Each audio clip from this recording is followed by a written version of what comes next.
Hello students, कैसे हैं आप लोग। तो ब्रेक थ्रू पॉइंट के प्लेटफॉर्म पे मैं विकास सिंह आपका फिजिक्स फैकल्टी स्वागत करता हूं। स्टूडेंट, जैसा कि आप जान रहे हैं, हम लोग अपने इस अभी यूट्यूब चैनल पे एक प्लेलिस्ट चला रहे हैं जिसमें हम एनडीए और एयरफोर्स के लिए जो फिजिक्स की इंपॉर्टेंट चीज़ें हैं वो डिस्कस कर रहे हैं। तो इसी क्रम में स्टूडेंट आप हमारे पीछे के वीडियोज़ को देख सकते हैं। पहले आप हमारे चैनल को जरूर सब्सक्राइब कर लीजिए जिससे आपको ये वीडियोज़ रेगुलर मिलती रहे। इससे पहले भी हमने कुछ वीडियोज़ रिकॉर्ड किए हैं स्टूडेंट, वहाँ पे आप देख सकते हैं कि हमने motion chapter, motion in straight line record किया है और उसमें हम लोग एक्सेलरेशन तक, यूनिफॉर्म एक्सेलरेशन वाले केस को कर रहे थे स्टूडेंट। उससे पहले आप देखेंगे तो मैंने ये भी डिस्कस किया है कि फिज़िक्स में क्या ज़रूरी है, क्या चीज़ें आपको पढ़नी है, कितनी पढ़नी है, एनडीए के एग्ज़ाम के लिए क्या करना है, एयरफोर्स के एग्ज़ाम के लिए क्या करना है, ये सब चीज़ें मैंने डिस्कस किया। तो आप एक बार उसको भी देख सकते हैं स्टूडेंट। बाकी भी हमारे इस चैनल पे बाकी भी टीचर्स हैं जिनकी वीडियोज़ को भी आप देख सकते हैं, वो भी काफ़ी क्वालिटी के आपको वीडियोज़ दिखेंगे स्टूडेंट। सबसे पहले मैं अपने इंस्टीट्यूट के बारे में बता दूँ। ये नोएडा डिफेंस एकेडमी या ब्रेक थ्रू पॉइंट, ये सबसे ज़्यादा सिलेक्शन देने वाली नोएडा की सबसे बड़ी डिफेंस एकेडमी है। तो यहाँ पे आप आ सकते हैं और ऑफलाइन और ऑनलाइन दोनों माध्यम से आप क्लासेस को कंटिन्यू कर सकते हैं। ठीक है स्टूडेंट, तो चलिए आज के अपने इस टॉपिक को शुरू करते हैं और इसके अंदर हम लोग पढ़ने वाले हैं student gravitational acceleration. Gravitational acceleration, gravitational acceleration. Last class में मैंने स्टूडेंट आपको एक्सेलरेशन पढ़ा दिया था, उसके दो टाइप पढ़ा दिए थे, दो टाइप उसके पढ़ा दिए थे। एक टाइप मैंने आपको पढ़ाया था यूनिफॉर्म एक्सेलरेशन और non uniform acceleration. Uniform acceleration के अंदर इक्वेशन ऑफ मोशन जो 3 होता है वो आपने पढ़ लिए थे। अब हम उसी को जब ग्रेविटेशनल एक्सेलरेशन हो उस केस में हम लोग अप्लाई करेंगे। तो बच्चों, ग्रेविटेशनल एक्सेलरेशन क्या होता है, तो आप लोग नोटबुक और पेन ले लीजिए, साथ ही साथ जैसे इसको क्लास की तरह समझिए, चीज़ों को लिखते हुए चलिए। तो लिखिए स्टूडेंट इसके बारे में, ग्रेविटेशनल एक्सेलरेशन को लिखिए। It is the acceleration with which earth attracts an object towards its centre. ये वो एक्सेलरेशन होता है जिससे अर्थ किसी ऑब्जेक्ट को अपने सेंटर की तरफ अट्रैक्ट करती है। ठीक है स्टूडेंट, तो इसकी वैल्यू कितनी होती है, तो अभी ये कैसे, कितना क्या इसका फॉर्मूला होता है, तो gm/r² होता है। इसको डिटेल में हम लोग जब ग्रेविटेशन चैप्टर पढ़ेंगे तब देखेंगे। अभी के लिए बस आप इतना याद रखिए कि इसमें मास ऑफ ऑब्जेक्ट नहीं होता, ये मास ऑफ अर्थ है। और ये जो आर देख रहे हैं आप, ये रेडियस ऑफ अर्थ है। क्योंकि कई बार एनडीए में क्वेश्चन आ जाता है कि भाई ये जो स्मॉल जी है, जो ग्रेविटेशनल एक्सेलरेशन है, वो किसके ऊपर डिपेंड करता है। तो वहाँ क्वेश्चन में देता है mass of object, radius of object, density of object, none of these. तो उसका सही ऑप्शन क्या होता है, नन ऑफ दीज। एक बार मैंने क्वेश्चन देखा है तो नन ऑफ दीज आता है। तो उस समय बच्चे के पास इतना करेज नहीं होता है कि वो नन ऑफ दीज टिक कर सके। उसको मास अगर हल्का हल्का धुंधला धुंधला फॉर्मूला अगर याद आ रहा होता है, gm=gm/r², तो मास को टिक कर देता है या रेडियस को टिक कर देता है और वो पूरा गलत हो जाता है। क्योंकि ना तो ये मास ऑफ ऑब्जेक्ट पे डिपेंड करता है, ना रेडियस ऑफ ऑब्जेक्ट पे डिपेंड करता है, ना ही डेंसिटी ऑफ ऑब्जेक्ट पे डिपेंड करता है। ये सारी की सारी चीज़ें जो है स्टूडेंट, वो अर्थ की है, ना कि ऑब्जेक्ट की है। ठीक है ना, जो ऑब्जेक्ट अर्थ के ऊपर गिर रहा है उसका कुछ भी नहीं है इसके अंदर। इसीलिए तो बोलते हैं, जैसे इसी में हम आगे आपको बताएंगे भी कि अगर एक 1 kg का ऑब्जेक्ट है, एक 10 kg का ऑब्जेक्ट है, दोनों को एक साथ ड्रॉप कीजिए, नीचे कौन पहले पहुंचेगा, तो दोनों साथ पहुंचेंगे। क्योंकि दोनों को अर्थ सेम एक्सेलरेशन दोनों पे अप्लाई कर रही होगी, तो दोनों की स्पीड एक जैसी बढ़ेगी। तो एक जैसे बढ़ेगी तो दोनों एक साथ गिरेंगे। समझ में आ रहा है बात आपको।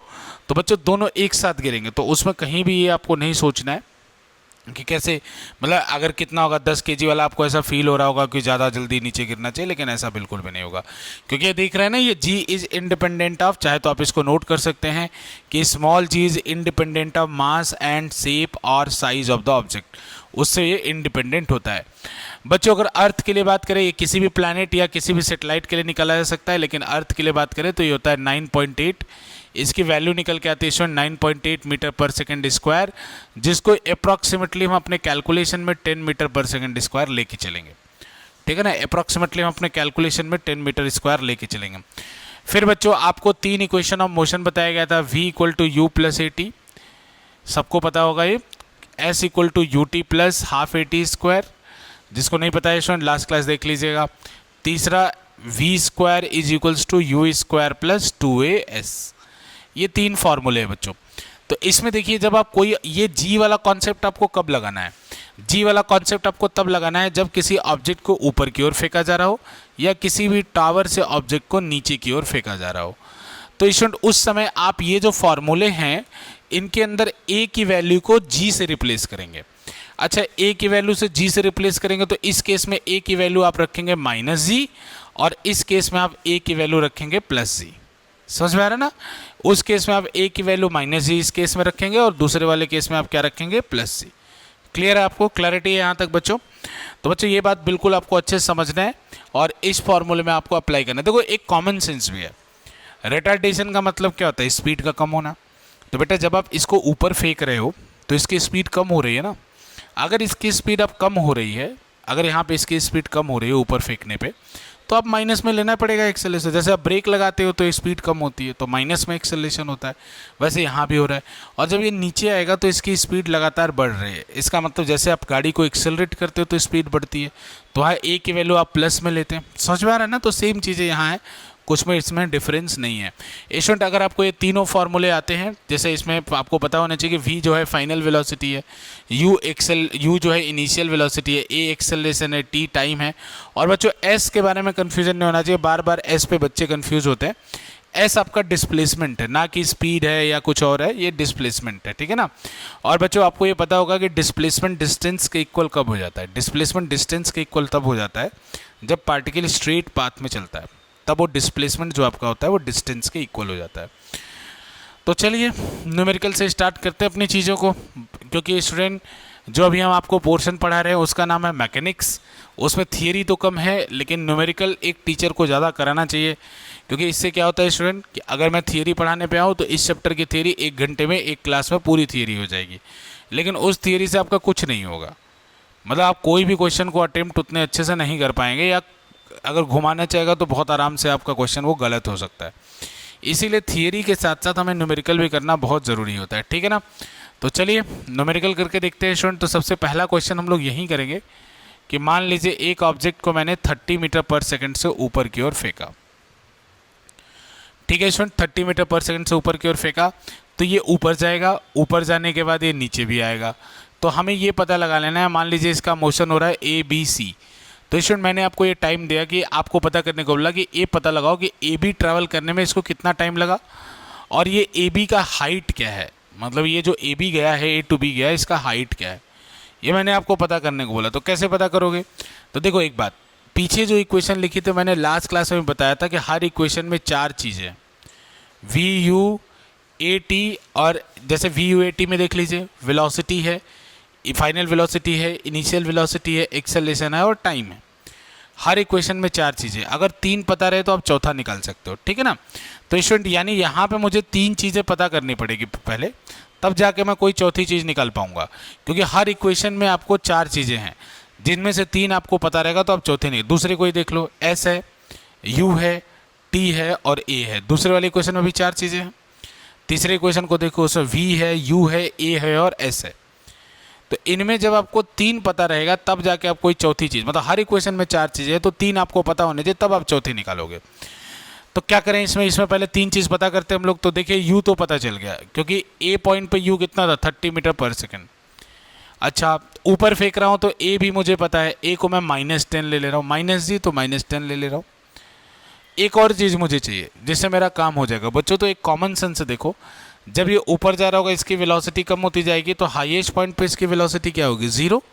तो मैक्सिमम पॉइंट पे इसकी वेलोसिटी क्या हो गई, 0 हो गई। अगर इसकी वेलोसिटी 0 हो गई तो मुझे 3 चीज़ें पता चल गई। अब 3 चीज़ें पता चल गई तो मुझे क्या निकालना है, टाइम। तो टाइम कैसे निकलेगा बच्चों? पहला समीकरण लगा लेते हैं, पहला इक्वेशन V = U + AT। तो 0 = 30 - 10t, ठीक है ना। तो अब ऐसा मत कर देना कि 30 - 10 20 कर लेना, ठीक है ना। ऐसा मैंने होते हुए क्लासेस में देखे हैं, ऐसा मत कर देना कि 30 - 10t, मैं देख चुका हूँ ऐसा होता हुआ। तो बच्चों अगर इस 30 को इधर ला दो तो कितना हो जाएगा, -30 = -10t, ऐसा हो जाएगा। माइनस से माइनस काट दो, 0 से 0 काट दो, तो बच्चों t का वैल्यू कितना आएगा आपको, 3 सेकेंड। यानी मैक्सिमम हाइट पे जाने पे इसको कितना टाइम लगा, 3 सेकेंड। अब बच्चों इसका आपको डिस्टेंस भी निकालना है, तो यहाँ पे जो डिस्प्लेसमेंट होगा वो h के इक्वल होगा। तो फॉर्मूला लगा दो, h बराबर या s बराबर लगा रहा हूँ तो s की जगह मैं h लिख रहा हूँ, h बराबर ut + ½ AT²। तो बच्चों u कितना है, 30, t कितना है, 3, अभी आपने निकाला है। A to B का टाइम कितना है, 3। और बच्चों प्लस ½ × A की जगह क्या रखेंगे, -10 × 3 का स्क्वायर। -10 इंटू 3 का स्क्वायर। तो देखो बच्चों ये 90 आएगा, और ये -10 है, ये -90 हो जाएगा, बाई 2 करोगे तो 45 हो जाएगा। तो ये आएगा 45 मीटर। तो हाइट कितना आ गई बच्चों? 45 मीटर आ गई, ठीक है ना। अब देखो यहाँ पे एक और चीज़ मैं पूछ लेता हूँ कि ये तो हाइट है, ये तो हाइट ए से बी का आया।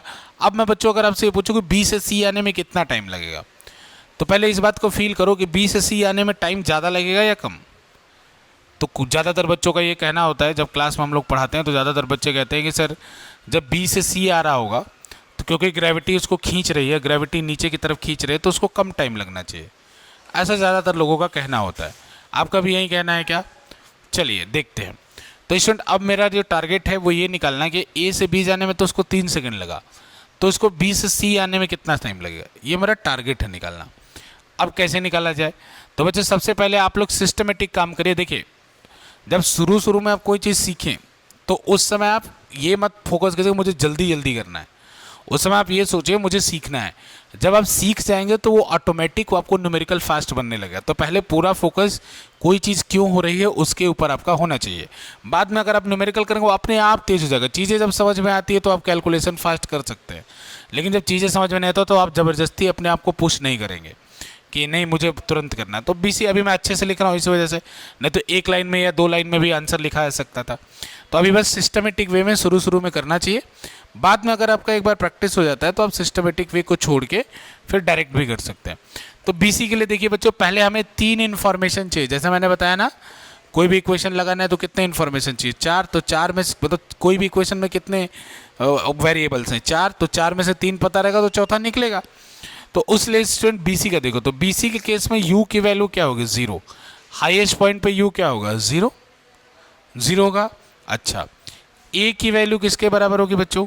ए की वैल्यू तो अभी आपने देखा कि अभी ऊपर से नीचे आ रहा है, तो ए की वैल्यू +10 यानी +G ले लिया जाए, 10 ले लिया जाए ए की वैल्यू। अच्छा, फिर बच्चों मुझे एक और चीज़ चाहिए, एक और चीज़ यहाँ पे चाहिए। तो बहुत सारे लोग के दिमाग में आ चुका होगा कि हाँ जो A to B का हाइट होगा वहीं B to C का होगा। तो यहाँ से स्टूडेंट मुझे S भी मिल गया। S कितना है? 45। क्योंकि जो हाइट A to B होगा, जितना हाइट ऊपर गया है उतना हाइट तो नीचे आएगा ना। तो बच्चों अब क्या करना है मुझे क्या निकालना है? टाइम निकालना है। और चलो अगर टाइम निकाल ही रहे हैं तो यहाँ का वेलोसिटी भी निकाल लेते हैं कि किस वेलोसिटी से नीचे गिरेगा। तो यहाँ से टाइम निकालने के लिए स्टूडेंट मुझे S दिया है, A दिया है, तो मैं सेकेंड इक्वेशन का यूज कर लेता हूँ। क्योंकि सेकेंड इक्वेशन में ही S भी है और T भी है। थर्ड इक्वेशन में S के साथ T नहीं है, ठीक है ना। तो पहले T निकालना है तो सेकेंड इक्वेशन का कर लेता हूँ यूज। या तो आप ये भी कर सकते हैं कि आप पहले थर्ड का यूज कर लीजिए, V निकाल लीजिए, फिर फर्स्ट का यूज कर लीजिए, दोनों आपके पास चॉइस है। तो चलिए इसको देखते हैं स्टूडेंट। तो यहाँ हो जाएगा S बराबर ut प्लस हाफ AT²। तो मैं डायरेक्ट लिख रहा हूँ 45 is equals to 0 into T plus half of 10 into T का स्क्वायर। ये ऐसे कर लीजिए। तो जो 0 इंटू टी तो 0 ही हो जाएगा। तो 45 इज इक्वल्स टू कितना हो जाएगा? 5t²। 5 से इसको कैंसिल कर दीजिए, 9 आ जाएगा। तो t² इक्वल टू कितना हो गया? 9। तो बच्चों t बराबर कितना आएगा? +-3। लेकिन टाइम कभी माइनस में नहीं हो सकता, तो +3 सेकेंड, ठीक है ना। अब एक कमाल की बात देखिए, आपको क्या पता चला कि जितना टाइम ऊपर जाने में लगा है उतना ही टाइम नीचे आने में लगेगा। अब आपको जिन लोगों के दिमाग में क्वेश्चन आया था कि कम टाइम लगेगा, तो ऐसा क्यों हो गया? नीचे आते समय भी टाइम सेम क्यों लगा? तो इसका रीज़न है बच्चों कि ऊपर जाते समय माना कि एक्सेलरेशन स्पीड को कम कर रहा था, लेकिन स्टार्ट तो बड़े वैल्यू से हुआ था ना। यहाँ स्टार्ट बड़े वैल्यू से हुआ है, ठीक है ना। नीचे आते समय माना एक्सेलरेशन स्पीड को बढ़ा रहा है, लेकिन स्टार्ट तो छोटे वैल्यू से हुआ है ना। स्टार्ट छोटे वैल्यू से हुआ है, मतलब 0 से स्टार्ट हुआ है। यहाँ कम हो रहा है, लेकिन वैल्यू स्टार्ट किससे हुआ है? 30 से हुआ है। तो 30 से कम होते होते टाइम लगा, और यहाँ 0 से स्टार्ट होकर बढ़ते बढ़ते टाइम लगा। समझ आ रहा बात आपको? ठीक है। तो t की वैल्यू 3 सेकेंड होगी बच्चों। और आज के बाद अपने जीवन में याद रखेंगे, अगर एयर रेजिस्टेंस का फैक्टर नहीं है तो जितना टाइम जाने में लगेगा उतना ही टाइम आने में भी लगेगा, ठीक है ना। अब इसका v भी निकाल लेते हैं बच्चों। तो v के लिए अब फर्स्ट इक्वेशन लगा लो, v equal to u plus AT। तो बच्चों v बराबर कितना आ जाएगा? u कितना है? u है यहाँ पे 0, a कितना है? 10, और t कितना है? 3। तो 10 इंटू 3 कितना आ जाएगा? 30 सेकेंड्स। कितना आ जाएगा? ये 30 सेकेंड्स आ जाएगा, ठीक है। 30 सेकेंड्स आ जाएगा, सॉरी 30 मीटर पर सेकेंड आ जाएगा बच्चों, सेकेंड्स नहीं, टाइम हम सोच रहे थे। 30 मीटर पर सेकेंड आ जाएगा। तो बच्चों यहाँ पे आपने क्या नोटिस किया कि जिस वेलोसिटी से फेंका उसी वेलोसिटी से नीचे गिरा। जितना टाइम ऊपर जाने में लग रहा है उतना ही टाइम नीचे आने में लग रहा है। हम इसको और फील कर सकते हैं। बच्चों 30 से फेंका तो इस a-10 का मतलब क्या है कि हर सेकंड स्पीड 10 से कम हो रहा होगा। मतलब अभी 30 से फेंके, 1 सेकंड बाद स्पीड कितना हो जाएगा 20, फिर 1 सेकंड बाद कितना हो जाएगा 10, फिर 1 सेकंड बाद कितना हो जाएगा 0। तो बच्चों आप समझ पा रहे हो ना, यानी 30 से फेंका तो 3 सेकंड लगा, 40 से फेंकता तो कितना लगता 4 सेकंड, 50 से फेंकता तो कितना लगता 5 सेकंड। अच्छा, अगर 30 से फेंका तो 3 सेकंड जाना 3 सेकंड आना, 40 से फेंका। अब ये जल्दी जल्दी चीज़ों को एकोमोडेट करो, अपने अंदर सीखो इन सब चीज़ों को, ठीक है ना, क्योंकि इससे हम चीज़ें काफ़ी बेहतर समझ में आएगी। जब चीज़ें समझ में आएगी कैलकुलेशन अपने आप फास्ट हो जाएगा। तो अगर 40 से फेंकूँ तो बच्चों इसको बोलते हैं टाइम ऑफ फ्लाइट। जैसे मैं आपसे पूछूं कि 30 से फेंका तो टाइम ऑफ फ्लाइट कितना है। टाइम ऑफ फ्लाइट का मतलब गेंद कितने समय तक एयर में रही। तो 3 जाने में रही एयर में, 3 आने में रही 6 सेकंड में।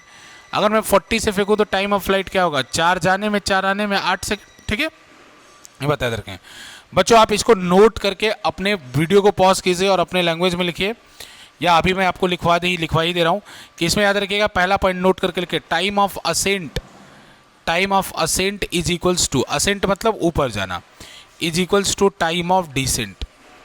Time of ascent is equals to time of descent. बच्चों इनिशियल वेलोसिटी ऑफ असेंट, दूसरा पॉइंट इसी में, u ऑफ असेंट, ऊपर जाने का जो इनिशियल वेलोसिटी है that is equals to v of descent, वो नीचे आने के फाइनल वेलोसिटी के बराबर होगा। ये दोनों पॉइंट आपको लिख तो लेना है लेकिन फील भी कर लेना है कि हमेशा ही ऐसा होगा। समझ में आ रहा है? तो स्टूडेंट मैं उम्मीद करता हूँ ये छोटा सा जो हमने डिस्कशन किया इससे आपको ये क्लैरिटी हो गया होगा। ये सब बेसिक चीज़, क्योंकि इनको हम डायरेक्ट क्वेश्चन में इस्तेमाल करेंगे, डायरेक्ट अपने क्वेश्चंस में इस्तेमाल करेंगे, ठीक है ना। तो स्टूडेंट अगर कुछ नोट करना है तो वीडियो को पॉज कीजिए, इसको नोट कर लीजिए, मैं आगे आपको इसको लेके चलता हूँ। ठीक है,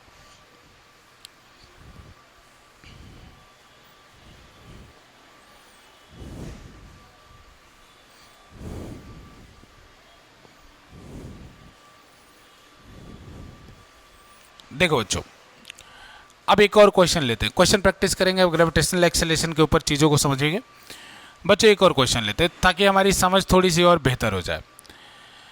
जैसे मैंने एक टावर ले लिया बच्चों 60 मीटर का, यहाँ से हमने बॉल को 20 मीटर पर सेकंड से ऊपर की ओर फेंक दिया, ठीक है, और बॉल ऐसे ऊपर गई और ऐसे करके नीचे फुट ऑफ द टावर में टकरा गई, ऐसे। समझ रहे बच्चों? तो आपको ये बताना है कि इस पूरे मोशन में कितना टाइम ऑफ फ्लाइट होगा। टाइम ऑफ फ्लाइट का मतलब गेंद कितने समय तक एयर में रहेगी, ये आपको बताना है मुझे, कितने समय तक एयर में रहेगी, ठीक है। तो बच्चों इसके लिए मैं क्या करूं, तो डिस्कस करने के लिए तो पहले एक बार वीडियो को आप पॉज कीजिए, अगर आप अटेम्प्ट कर सकते हैं तो करिए, फिर रिजल्ट को देखिएगा। 20 से फेंका है, क्वेश्चन समझ गए हो आप। बालकनी में खड़े हो जाइए अपने घर के और वहाँ से किसी ऑब्जेक्ट को ऊपर फेंकिएगा, फिर वो नीचे की तरफ आके गिरेगा। हाँ, ऐसा करना नहीं है, ठीक है, मैं ऐसे समझने के लिए आपको बता रहा हूँ कि ये सिचुएशन क्या है। बाकी आप ऐसा नहीं करेंगे, नीचे जो रहेगा उसको बहुत प्रॉब्लम हो जाएगी, ठीक है ना। बस एक आइडिया के लिए कि भाई बालकनी में खड़े हो गए, कोई चीज़ ऊपर फेंक दिया और इस तरह से नीचे गिर रही है, ठीक है। तो चलिए इसको हम लोग निकालते हैं बच्चों। कैसे निकालेंगे, तो वीडियो पॉज कर लीजिए और एक बार इसको सॉल्व कीजिए। चलिए, जितने लोग का होना होगा हो चुका होगा। अगर आपका आंसर आया है 6 तो सही है, और ये फाइनल वेलोसिटी 40 मीटर पर सेकंड आई है तो वो भी सही है। अगर इस किसी का कुछ और आया है या नहीं आया है तो आप लोग देखिए। तो बच्चे इस मोशन को मैं 3 पार्ट में ABC तोड़ लेता हूँ, फिर वहीं काम करूँगा। AB लिखिए। देखिए जब नहीं आया चीज़ें तो थोड़ा सिस्टमेटिक काम कर लीजिए, इससे 2 फायदा होगा। एक तो आपका नोट्स बन जाएगा, तो फ्यूचर में जब कभी भी ऐसा कन्फ्यूजन होगा तो आप वहाँ से देख सकते हैं। सिस्टमेटिकली आप रफ में फटाफट आंसर निकाल सकते हैं, लेकिन 1-2 बार सिस्टमेटिक कर लेना चाहिए। बच्चों यू की वैल्यू कितनी है, AB को देखो 20 मीटर पर सेकेंड, A का वैल्यू कितना है -10, और क्या पता है मुझे V की वैल्यू कितनी है 0। तो यहाँ से टाइम आ जाएगा, पहला फॉर्मूला लगा दो, V = U + AT। तो बच्चों यहाँ से आ जाएगा 0 = 20 - 10t। 20 - 10t निकालोगे तो यहाँ से t का वैल्यू कितना आ जाएगा, t का वैल्यू आ जाएगा 2 सेकेंड। t का वैल्यू कितना आ जाएगा 2 सेकेंड। हाइट निकाल लो, तो हाइट निकालने के लिए आप दूसरा फॉर्मूला लगा लो चाहे तीसरा लगा लो। तो पिछले वाले केस में हमने दूसरा लगाया था तो इसलिए अब की बार तीसरा लगा ले रहे हैं, जिससे आपको आइडिया हो। तो बच्चों 0 का square final velocity, third equation लगा रहा हूँ, थर्ड इक्वेशन सबको पता है ना, V² = U² + 2AS, ऐसा। तो थर्ड इक्वेशन लगा रहा हूँ, फाइनल वेलोसिटी कितनी हो जाएगी, 0, 0 का square plus 2 into -10 into 2 into -10 into बच्चों ये 0 का स्क्वायर, एक मिनट, इक्वल टू रहेगा क्योंकि v की वैल्यू 0 है। यू स्क्वायर कितना है, 20 का स्क्वायर, 20 का square minus 2 into 10 into H. बच्चों माइनस क्यों लिया, क्योंकि -10 था, उसका माइनस बाहर आ गया, तो यहाँ से कितना हो जाएगा, 20 का स्क्वायर माइनस 20 का square minus 400 is equals to -20h। ये माइनस से माइनस कैंसिल कर दीजिए, h की वैल्यू कितनी आएगी, 20 मीटर। h की वैल्यू कितनी आएगी, 20 मीटर। अब एक बात देखो मैं बताता हूँ, ये ऐसे याद नहीं कर लेना है कि 20 मीटर पर सेकंड से फेंका तो h हमेशा 20 आएगा, 30 मीटर पर सेकंड से फेंका तो h 30 आएगा। अरे ऐसा मत करना, ये 20 मीटर पर सेकंड से फेंकने पे 20 आ रहा है, ये मात्र एक इत्तेफाक है। अभी पीछे देखो 30 से फेंका था, 30 से फेंकने में 45 आ रहा था, तो ऐसे मत याद रखना, यहाँ बस कोइंसिडेंस हुआ है। बच्चों ये तो हमारा आ गया। अब हम जरा से देख लेते हैं बी और सी के बीच में। अगर बी और सी के बीच में बात करें बच्चों, तो हाईएस्ट पॉइंट पे ये इनिशियल पॉइंट है, ये फाइनल पॉइंट है। यहाँ पे u की वैल्यू क्या है, 0, a की वैल्यू क्या है बच्चों, 10। अब मुझे एक और वैल्यू चाहिए, तो देखो बड़ा ध्यान से देखो बच्चों, यहाँ पे हाइट निकला है 20, तो यानी ये वाली हाइट कितनी है, ये वाली हाइट 20 है। BC का हाइट मतलब टावर की हाइट प्लस AB की हाइट, तो बच्चों टावर की हाइट और AB की हाइट को प्लस कर दूं तो ये BC की हाइट आ जाएगी। तो टावर की हाइट कितनी है, 60, AB की हाइट कितनी है, 20, तो इसको प्लस करके टोटल हाइट कितना आ जाएगा, टोटल हाइट आ जाएगा 60 प्लस 20, 60 प्लस 20, तो बच्चों कितना आ जाएगा, 80 मीटर। टोटल हाइट कितना आ जाएगा, 80 मीटर। अब देखो बच्चों मुझे क्या निकालना है, B से C का टाइम। मुझसे क्वेश्चन पूछा गया था कि टोटल टाइम ऑफ फ्लाइट बताओ, तो बच्चों A से B का टाइम निकाल चुका हूँ। अगर B से C का टाइम निकाल के प्लस कर दूँ तो टोटल टाइम आ जाएगा। तो चलिए करते हैं। तो बच्चों यहाँ से हमने क्या किया, इसका टाइम निकाला, तो सेकेंड इक्वेशन लगा लेते हैं क्योंकि उसी में S भी है और H मतलब S, ठीक है। तो बच्चों सेकेंड इक्वेशन लगाए तो 80 इक्वल टू कितना हो जाएगा, 0 प्लस हाफ, 0 आएगा ना क्योंकि 0 इंटू टी करिए, plus half into 10 into T का स्क्वायर। 10 प्लस में क्यों लिया, क्योंकि नीचे आ रहा है। तो बच्चों 80 इक्वल टू कितना हो जाएगा, 5t स्क्वायर। तो यहाँ से टी स्क्वायर कितना आ जाएगा, 16। तो टी की वैल्यू कितनी आ जाएगी, +-4, तो केवल प्लस लेंगे। तो यहाँ टी कितना आ गया, 4। यहाँ पर टी कितना आया था, 2।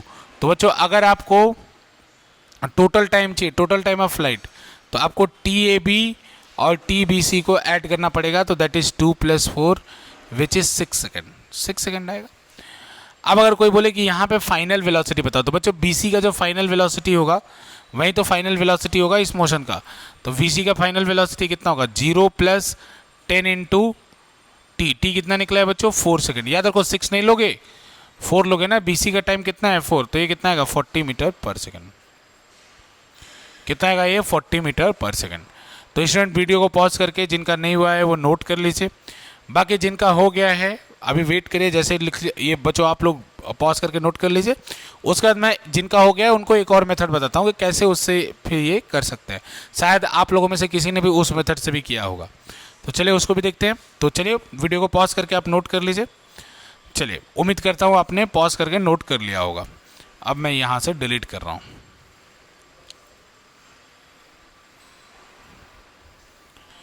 अब देखो बच्चों,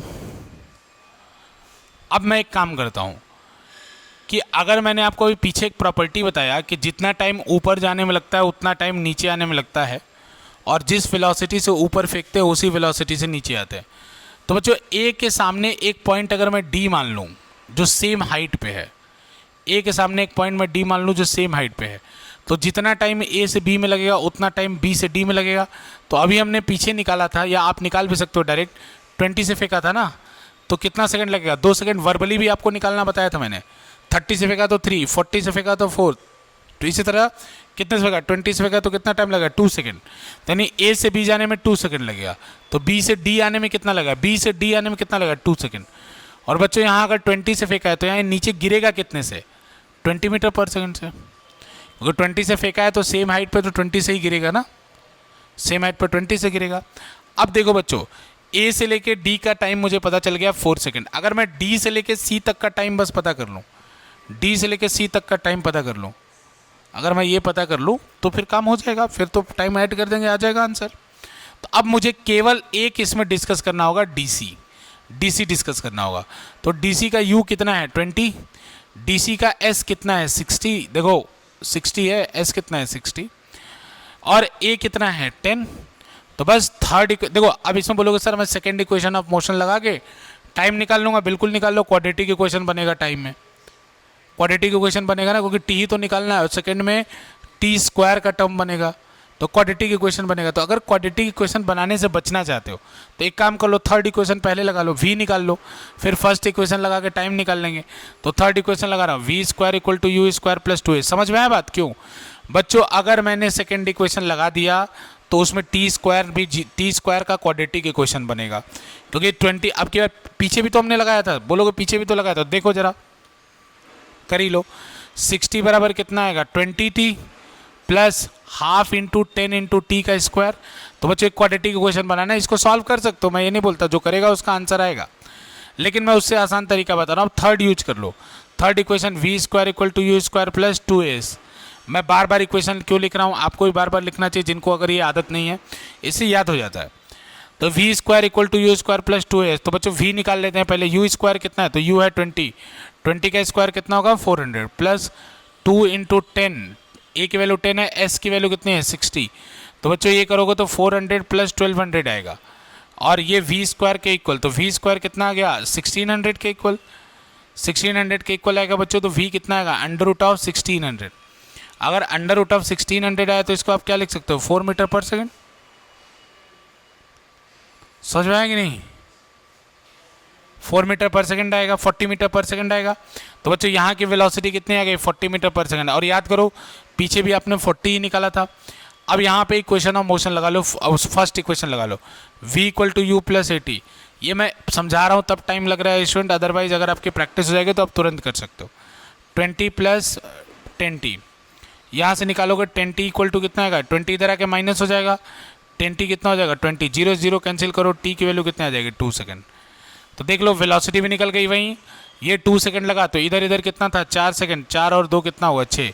तो अभी भी आपका आंसर क्या आ रहा है सेम आ रहा है, ठीक है ना। तो इस तरह से भी आप क्वेश्चंस को अटेम्प्ट कर सकते हैं बच्चों, इस तरह से भी आप चीज़ों को ध्यान रख सकते हैं। अगर कोई प्रैक्टिस करना, इसका एक और मेथड भी होता है, इसका एक और मेथड भी होता है, उसको हम बोलते हैं बच्चों एक्सिस मेथड, लेकिन वो एनडीए और एयरफोर्स के स्कोप में मैं आपको नहीं बताऊंगा। लेकिन इसका एक और मेथड होता है, वो एक ही इक्वेशन लगाने पे आंसर आ जाता है, लेकिन वो हम आपको जब एनडीए एयरफोर्स के स्कोप में वो नहीं है, अभी आपको बस यही सीख के चलना है। चलिए स्टूडेंट, अगर जो लोग घर पे प्रैक्टिस करना चाहते हैं ऐसा ही एक और क्वेश्चन जिसमें वो अपनी किस्मत आजमाना चाहते हैं, तो ठीक है, ये 80 मीटर कर लो, सेम क्वेश्चन, डेटा चेंज कर रहा हूँ, ये 30 मीटर पर सेकंड कर लो, ठीक है ना। ये ऊपर फेंको, फिर ऐसे जाएगा, ऐसे आएगा, सेम क्वेश्चन रिपीट इट। देखो अगर तुमने किसी ने पिछले मेथड से किया था, 2 मेथड बताया था, तो जिससे पिछले वाले को अगर आपने पहले से किया था तो दूसरे से करिए, जिन्होंने दूसरे से किया था तो पहले से करिए, आपको इससे यहाँ पे क्लैरिटी होगी। इसका आंसर भी मैं बता देता हूँ, ठीक है, हालांकि चीटिंग नहीं करना है आप लोग को। इसका आंसर आएगा 8 सेकेंड, ठीक है ना, और यहाँ पे जो फाइनल वेलोसिटी आएगी वो आएगी 50 मीटर पर सेकेंड। तो आप लोग एक बार इसको देख लीजिएगा, ठीक है। ठीक है बच्चों, चलो अब कुछ क्वेश्चन ऐसे जो अतरंगी टाइप के हैं जो इस एग्ज़ाम में पूछे गए, तो एक आध क्वेश्चन हम लोग कर लेते हैं, बाकी ऐसे बहुत सारे क्वेश्चन हैं, वो मैं आपको बताता रहूँगा चीज़ों को जैसे जैसे अब नेक्स्ट लेक्चर हम लोग आगे लेके चलेंगे इसको। जैसे बच्चों क्वेश्चन ये है कि ये क्वेश्चन आया हुआ है एक एग्ज़ाम में सीडीएस में, तो आप उसको थोड़ा सा लिखिए जिससे आपको आइडिया लगेगा। आपके सीडीएस में एग्ज़ाम में फिजिक्स का लेवल थोड़ा कम होता है एनडीए से, फिर भी उसमें क्वेश्चन आया था, तो एनडीए का भी वो क्वेश्चन ठीक ठाक एनडीए के बच्चों को भी आना चाहिए, हम ऐसा एक्सपेक्ट करते हैं। तो लिखिए ए बॉल इज प्रोजेक्टेड, बच्चों क्वेश्चन लिखिए, a ball is projected in the upward direction, a ball is projected in the upward direction and it is at the same height, a ball is projected in the upward direction and it is at the same height and it is at the same height during the 3rd second and 7th second of its motion. A ball is projected in the upward direction and it is at the same height during the 3rd second and 7th second of its motion. तो बच्चों full stop के बाद लिखिए find the velocity of projection. Again I am repeating, find the velocity of projection, ठीक है। A ball is projected in the upward direction and it is at the same height during the 3rd second and 7 second of its motion, then find the velocity of projection. तो velocity of projection आपको बताना है बच्चों, ठीक है ना, कितने से फेंका था। तो वीडियो को पॉज करो, इस क्वेश्चन को खुद अटेम्प्ट करो, पॉज करो, अटेम्प्ट करो। चलो, जितने लोग का आंसर आना होगा आ चुका होगा। इसका आंसर होगा बच्चों 50 मीटर पर सेकेंड। देखो, इसमें पहले तो कैलकुलेशन नहीं करना था, कॉमन सेंस से आंसर था, ठीक है। कैलकुलेशन से आंसर नहीं करना था, इसको कॉमन सेंस से करना था। बच्चों, गेंद को जब ऊपर फेंको, स्टॉप वॉच ऑन कर दो। स्टॉप वॉच जब आपने ऑन किया तो स्टॉप वॉच में जब आपके 3 हो रहा था, फेंकते ही ऑन करना है। स्टॉप वॉच में जब 3 हो रहा था और 7 हो रहा था तो वो सेम हाइट पे आ रहा था, ऐसा है ना। तो ऐसा सोचो बच्चों, इन दोनों के बीच में इंटरवल कितने का है, 4 का। 7 - 3 करो 4, यानी यहाँ से यहाँ जाने में इसको 4 सेकंड लगा, तो यानी 2 सेकंड इधर गया होगा और 2 सेकंड इधर गया होगा। तो 2 सेकंड इधर गया होगा, 2 सेकंड, अरे क्यों ऐसा क्यों बोल रहे हो सर आप? कैसे आप बोल रहे हो कि दोनों इक्वल डिवाइड होगा? बिल्कुल होगा, मैंने आपको लॉ बताया है कि एक हाइट से जितना टाइम ऊपर जाने में लगता है उतना टाइम नीचे आने में लगता है। तो जितना टाइम, तो ये टोटल 4 का है, तो आधा टाइम इसमें लगा होगा, आधा इसमें। तो यहाँ से यहाँ तक 2 लगा, तो यहाँ से यहाँ तक कितना लगेगा, 5। यहाँ से यहाँ तक 3, यहाँ से यहाँ तक 2, 5 लगा होगा। तो मैंने अभी आपको रटवाया था कि 30 से फेंकोगे तो 3, 40 से फेंकोगे तो 4। तो अगर 5 सेकंड आ रहा है तो कितने से फेंका है, 50 से फेंका है। तो 50 से फेंका है, तो इसमें यू का डायरेक्ट आंसर कितना आ गया बच्चों, 50 मीटर पर सेकंड, ठीक है ना। ऐसे बच्चों हम लोग इंटरेस्टिंग क्वेश्चन लेके आएंगे। नेक्स्ट क्लास में मैं आपको ग्राफ पढ़ाऊंगा, इसके 1-2 क्वेश्चन और करेंगे और हम लोग ग्राफ पढ़ाएंगे, इसके ग्राफ पढ़ेंगे। ऐसे ही वीडियोज़ को देखते रहिए स्टूडेंट, अपने फ्रेंड तक भी इसको शेयर कीजिए और हमारे चैनल को सब्सक्राइब जरूर कीजिए, जिससे आपको इस तरह की वीडियोज़ मिलती रहें। बहुत बहुत धन्यवाद।